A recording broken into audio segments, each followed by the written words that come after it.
Hey everyone, I'm Meredith, the human behind all things Miss Meredith Made.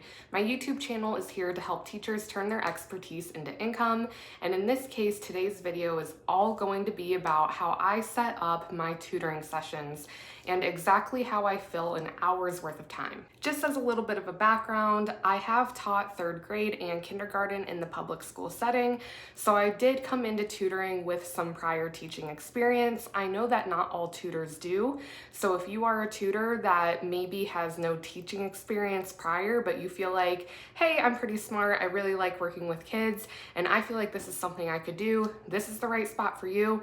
And also, if you are a teacher and you feel like tutoring is a little bit of a different type of teaching, which it certainly is, because in my opinion, and I can say this because I've done both, when you are a teacher, you are kind of anticipating what students need to learn next, and you are opening completely new concepts to them and trying to have them understand hard ideas that they have never heard before. With tutoring, it is slightly different because you are kind of working alongside this current teacher that they have. I highly recommend, if you can, which we'll talk about a little bit later, but figuring out what teachers the student currently has so that you can work alongside them. I myself, again, was a teacher, and if I had a student that had a tutor, I would always work with them, email back and forth based on the things that the student was currently working on in class, or if it was summer tutoring, providing them with a list of things that they should be reviewing over the summer so that they went into the next school year well prepped. So to me, tutoring is a little bit different because you are trying to help students with concepts that they already have learned and building upon them. So you should be building upon prior knowledge, whereas teaching, yes, you of course do that, but a lot of times you are introducing new ideas completely, especially for me when I was in kindergarten. A lot of the students had no prior knowledge whatsoever. So do keep that in mind, but I'm just saying that if you have teaching experience or not, in my opinion, I think that you can absolutely be a tutor, because if you are a tutor, you should be working alongside their teacher anyway. So I am going to be guiding you through how my sessions look, and if you see me looking down, it's because I am using my real tutoring binder as reference. So this big honker of a binder is what I bring to all of my tutoring sessions. All of the information for all of my students that I tutor, I keep in this binder, just separated by student. And of course, how I set up sessions, there are different breakdowns. So the first one that I'm going to get into is your very first session that you would have with a student. So let's jump into that. And how that would look is when you are meeting a student for the first time and their family, you of course want to introduce yourself. You want to make a first impression, dress your best, be friendly.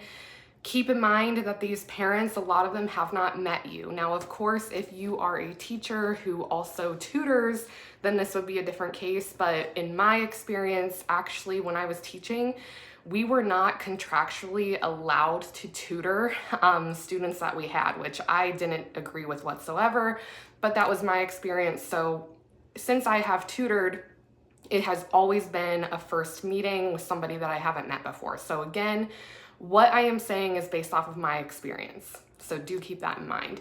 But you of course want to introduce yourself to the family, to the child, and then you want to quite honestly get to know both the family and the child.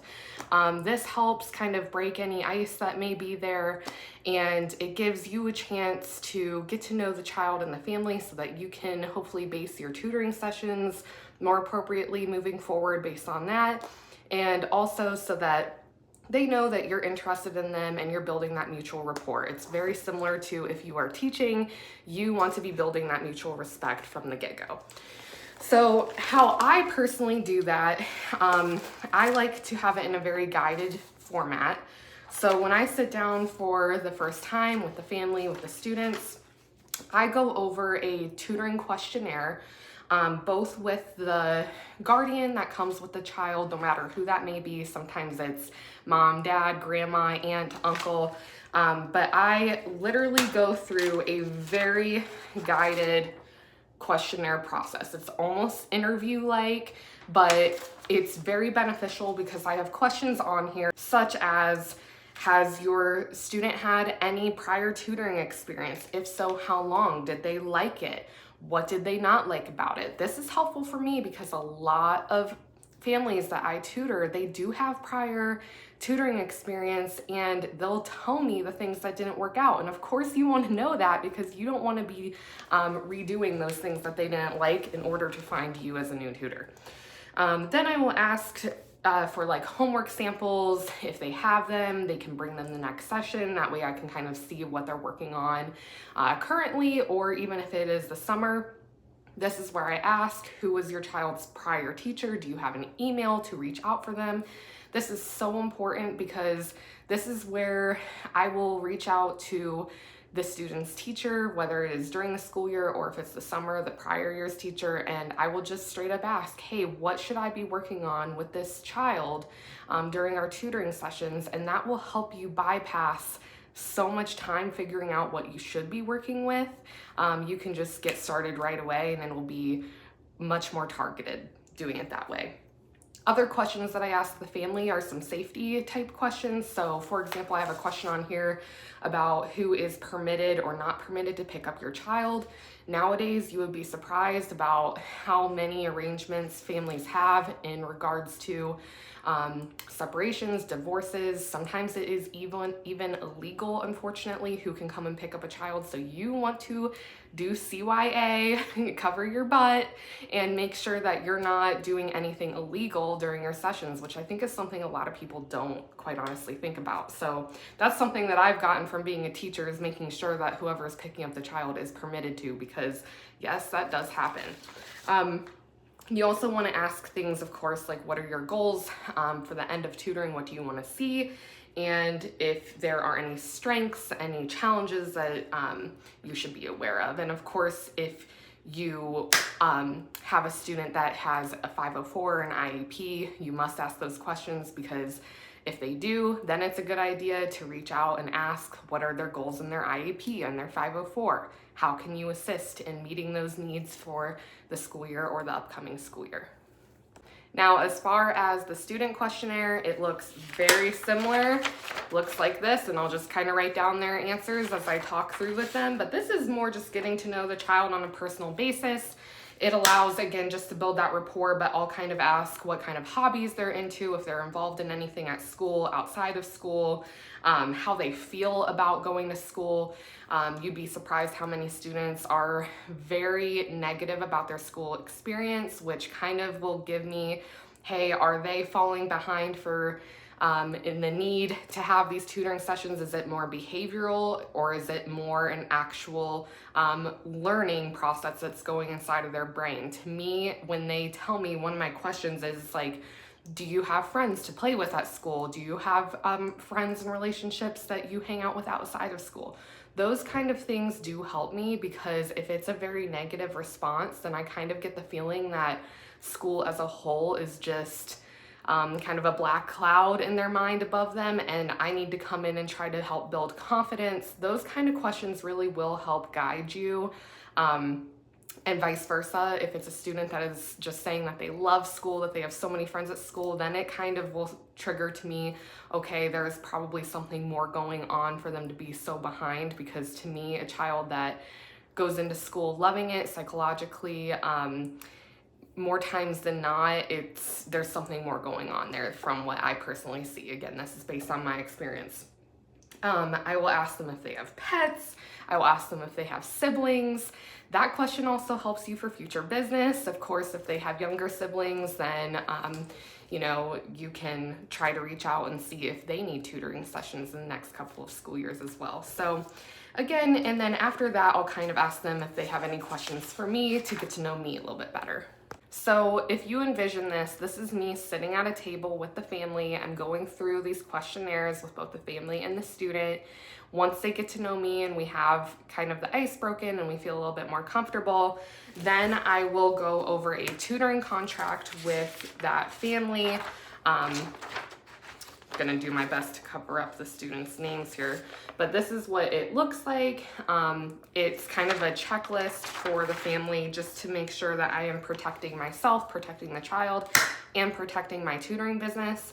So things in the tutoring contract, it's simply like that they agree to pay me, that they permit me to be there with their child. I just think in the event of an emergency, it's very unlikely that it were to happen, but let's say something were to happen in the public place where I tutor and I have to explain what I'm doing here with this child. I literally have them sign off that I am able to be there with their child.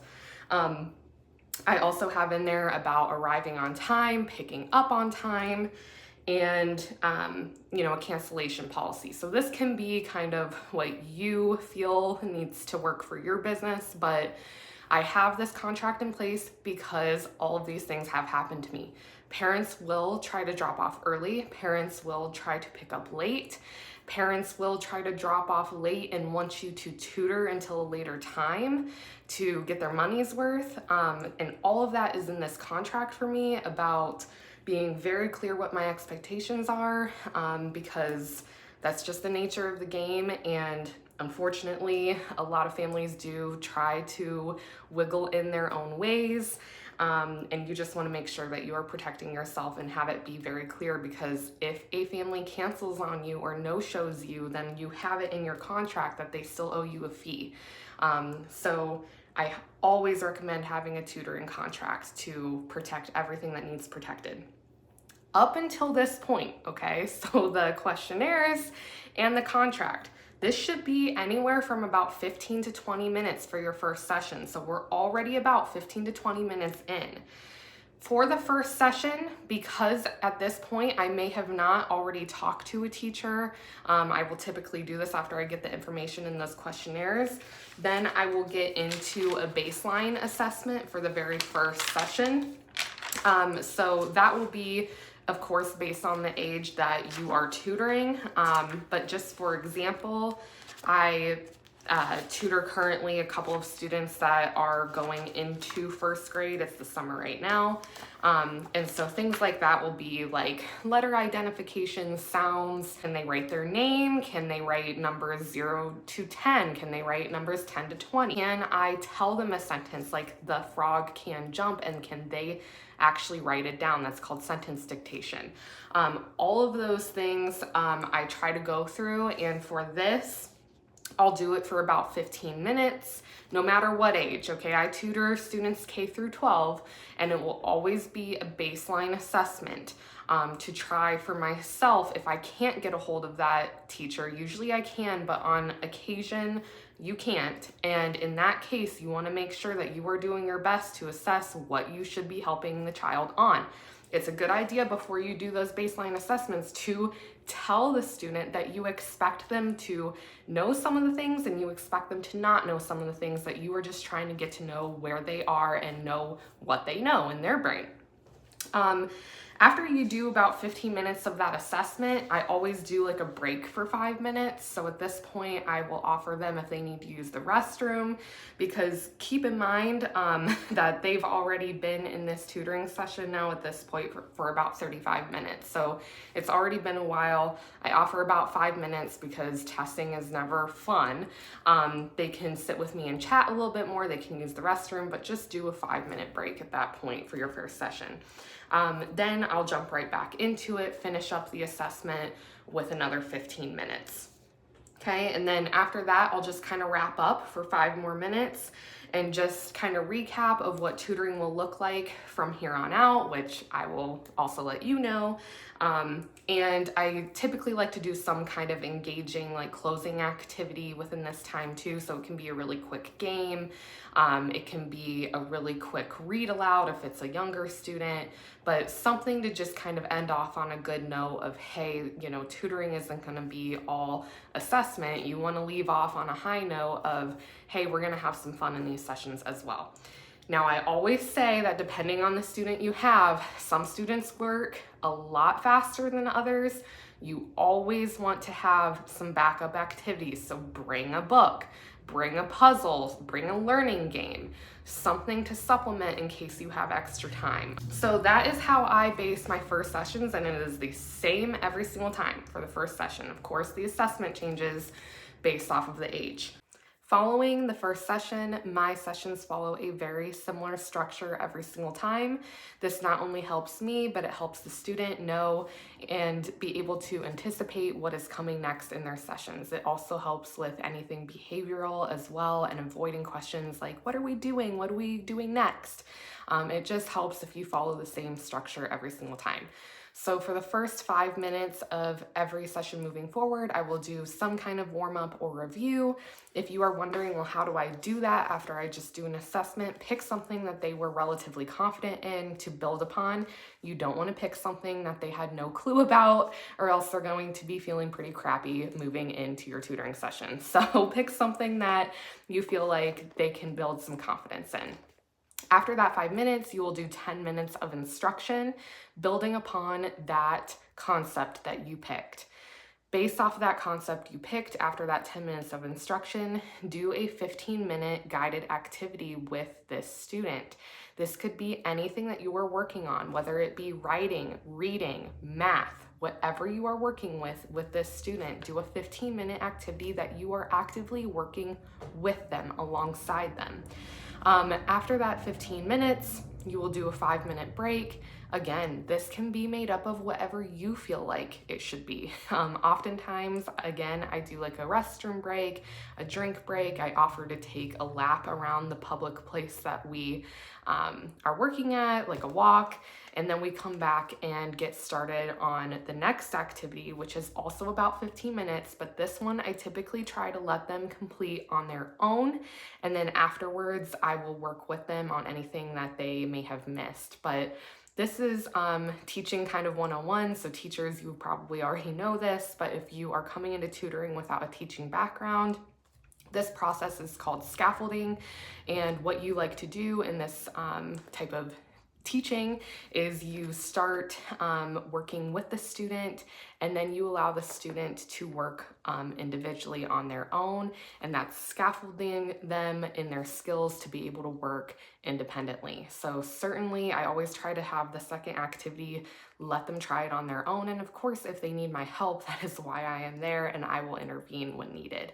But it's really nice to see their confidence grow in that second activity, because typically they do a lot better than that first time around. Of course, you want to pick an activity that is similar to the first one. And then after that second 15-minute activity, I like to do either like a game or some kind of engaging activity similar to like what I said in that first baseline session. So 15 minutes of some kind of very engaging activity that has to do with the concept that you were just teaching. So there are so many options for that you can pick from, but again, you're always wanting to try to leave off the tutoring sessions on an exciting note. So that's how I structure all of my tutoring sessions moving forward. And at the end, I always give an end of tutoring slip that I hand to the family that comes to pick up their child, and it will just kind of recap what we worked on, what they can supplement at home and continue working on those skills at home, how they can do that, and a reminder for the next session. So this is exactly how my sessions are set up. No matter where you are in your tutoring journey, I hope it helped you out. And if you are, even after watching this, saying like, hey, this is great, I know the structure that you do now, but I'm still wondering what kind of activities you're even talking about, I do have some tutoring kits up on my Teachers Pay Teachers store called Miss Meredith Made. Also on my website, you can buy them both through TPT or through missmeredithmade.com. I have session kits that help students in kindergarten, first grade. It's also fine if it's a student going into first grade, but it works for both kindergarten and first. I also have a tutoring kit for 5th grade math. This is also good for 6th grade math students or students going into 6th grade over the summer that just left 5th grade. Lastly, I do have a kit that's really good for 3rd graders or 4th graders or students that are going into 4th grade from 3rd grade. I get questions all the time like, hey, can I use this for just 3rd grade? Can I just use this for 4th grade? Can I use this over the summer? They're good for it all, and that's exactly what I use them for. So everything that I've talked about throughout this video, as far as structure and the activities, these kits include them all. It includes exactly the structure that you need to go through. It includes the activities. It includes the games, the engaging activities. It includes everything that you need. And then I have separately like a mega tutoring kit that includes everything that I've mentioned in this massive binder. So it includes the questionnaires, the contracts, the end of session slips. It includes the actual binder separators itself to keep track of you and your business. So be sure to check those out if you are still feeling a little bit shaky about starting. I know for me, when I first started out, even though I came from a teaching background, it's kind of surprising how it feels very different. And so when I started, I was kind of amazed at how I felt like, oh my gosh, it's kind of hard for me to think about what to fill these sessions with. And it took me some time to get into the groove. So if there's any advice I do have, I highly recommend starting off with one of these if it fits the child that you are going to be tutoring, so that you can get a feel for how these sessions should look. And then hopefully once you go through them, then you can start creating it on your own. That's the goal. Each session kit is good for just about a month of tutoring, if not longer. Keep in mind that, again, a lot of students work a lot slower than anticipated. That's another thing that I didn't really pick up on. And then some others are faster. So it's kind of subjective on the students that you are tutoring, but it should get you at least a month of tutoring. And it's broken down session by session so that you know exactly what to do. So be sure to check those out if you haven't already. And of course, I wish you all the best on turning your expertise into income or starting your tutoring journey from scratch without any background. Either way, I wish you all the best, and be sure to subscribe so that you don't miss out on any future help.